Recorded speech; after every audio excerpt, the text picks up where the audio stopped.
وطبعا الاهلي طبعا النهارده تقدم بطعن على ايقاف محمد الشناوي لمده 4 مباريات وتغريمه 50,000 جنيه. طبعا صدرت العقوبات منذ قليل على النادي الاهلي وعلى فريق سيراميكا كيلوباترا. النادي الاهلي طبعا في شكوى كان استبق طبعا هذه العقوبات بانه قدم شكوى للجنه التظلمات في اتحاد الكره طبعا ضد محمود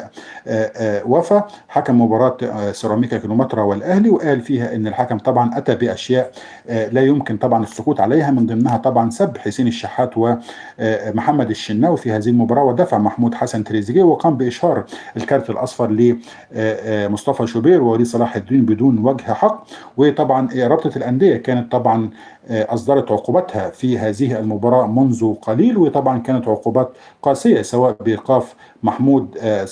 محمد الشناوي حارس مرمى النادي الاهلي 4 مباريات وتغريمه 50,000 جنيه. وجاءت طبعا العقوبات طبعا كالتالي: ايقاف فخري لقاي مهاجم فريق سيراميكا كيلوباترا مباراه واحده وتوقيع غرامه ماليه عليه قيمتها 5,000 جنيه بسبب الحصول على